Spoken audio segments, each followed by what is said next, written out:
Mes chers amis, je tenais à m'excuser tout d'abord de ne pas avoir pris la parole dès dimanche soir à la suite de l'annonce des résultats du premier tour. Mais la violence du coup porté au travers du suffrage obtenu et l'incompréhension qui s'en est suivie ne me permettaient pas de partager avec vous une analyse claire et distincte. C'est tout d'abord un sentiment de honte d'avoir mené tant de colistiers vers un score qui ne reflète en rien leur valeur ni la négation dont ils ont fait preuve qui m'a assailli. Puis vient le questionnement de la cause de cet échec.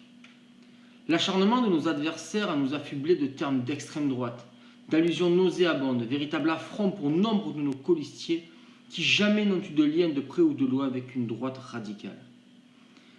La non-participation des nôtres, que nous n'avons pas su motiver plus que ce que la maladie a su les faire fuir.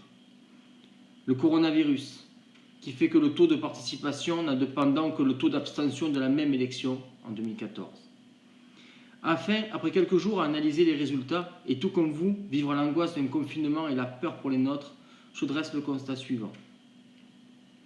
Le faible taux de participation ne permet pas de dégager clairement l'orientation des votes des citadins.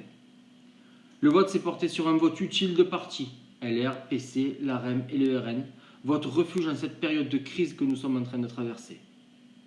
Nos sympathisants répartis en associations, communautés, mouvements politiques ne se sont pas déplacés. Et j'en veux pour preuve l'approximatif millier de messages de soutien que j'ai reçus les jours qui ont suivi les résultats. Je reste persuadé que tout est possible dans les jours à venir, que nous devions retourner aux urnes ou non.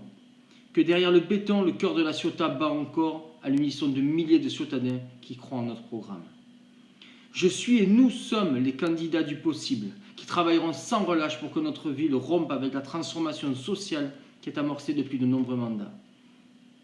Pour que nous retrouvions tous ensemble l'esprit fraternel et une ville à dimension humaine, qui prenne en charge son environnement, offre un avenir à ses enfants et s'occupe de ses aînés, j'appelle l'ensemble des Ciotadins à se mobiliser en cas de nouveau premier tour derrière notre liste pour au second tour rallier à nous ceux qui veulent préfigurer de nouveaux lendemains. Je ne laisse aucune consigne de vote quant au deuxième tour si le premier venait à être sanctuarisé. Trop déçu par l'attitude désinvolte des qualifiés, s'enorgueillissant trop vite d'être le meilleur des petits, plutôt que de combattre le seul qui aurait dû l'être en réalité, le maire sortant, colosse aux pieds d'argile mis à la cuirasse administrativement forgée. Rien n'est fini. Tout reste à faire, avec vous et pour vous. Vive la Ciotat.